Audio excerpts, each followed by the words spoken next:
karne. Tawag nila dito, pork roast strips. Ayan. Lulutuin natin ito. Meron ako dito ng cinnamon, leaves, black pepper, cardamom, at saka cloves. Ayan, tomato, garlic, isang buong onion, mushrooms, ayan, cabbage, French beans, at saka carrots. Ayan, masarap. Saka malinis na itong karneng ito. At pakuluan muna natin bago natin lutuin. At lagyan ko ito nito. Ayan, sauce. Ayan na, malinis na yung karne natin. Pagkatapos kong pakuluan ng 5 minutes, hinugasan ko siya ulit ng mga 3 pieces. Depende kung gaano ka, yung mga, hanggang magiging malinaw yung tubig. Ayan, lagay natin yung mga spices natin. Ayan, nilagay ko na yung cinnamon, cardamom, bay leaves, black pepper, saka cardamom. Ayan, lagyan natin yung mga carrots. Salad ko. Ayan.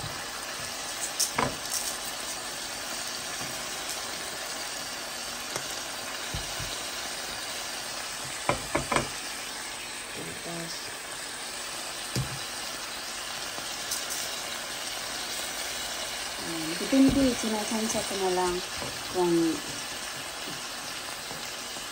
gaano kadami yung meat, ganun na rin. Ito, yung less salt, kumana brown. So, okay lang yun kasi hindi naman siya salty. Saka ito, Cuban blend with citrus and garlic.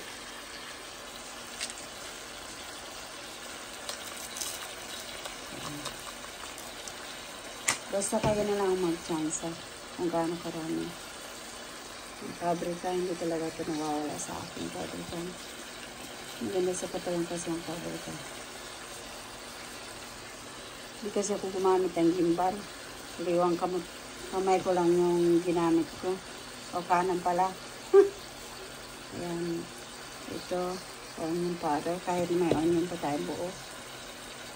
Tapos, garlic.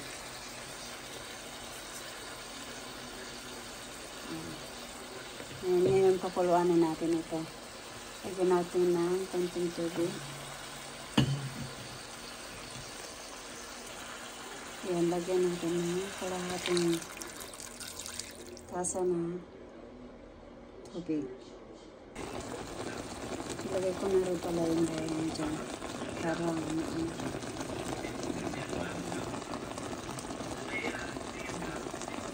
ayan, napakulaan ko na siya ng 25 minutes. Tapos, lagyan natin ito. No preservatives. No added MSG. Lagyan natin ito ng konti.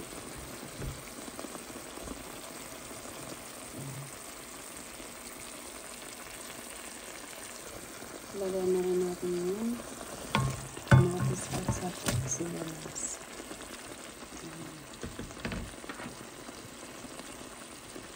Ayan, lagyan na natin yung carrots sa ibabaw.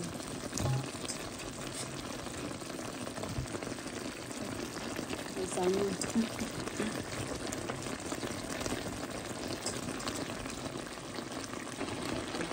Lagyan natin yung carrots, kamatis at saka sibuyas. Nagalagay pa tayo dito. Mamaya-maya pa. So, ayan na, after 5 minutes, lagyan na natin ang mushrooms.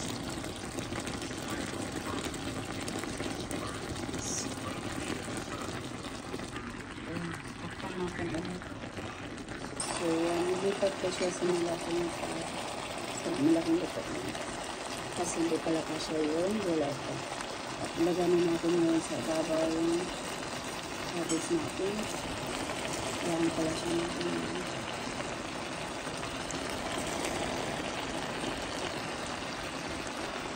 Ilagay na natin ang cabbage. Takpan natin ito. Ilagay natin ang masarap. Ayan, nilagay ko na rin ng French beans. Ayan, manahapit na nalagay yung gula natin. At ilagay na natin yung ragu sauce.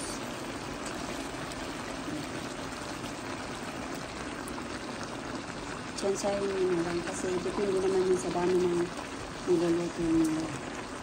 Kahit ibigay ko ang measurement kung mas maraming niluto nyo o mas maraming niluto ko. Kaya kayo na lang mag-tsansa kung gaano karami. Ayan na yung niluto natin masarap na maraming gulay. Ayan, niluto na yung ulam natin na napakasarap. Healthy.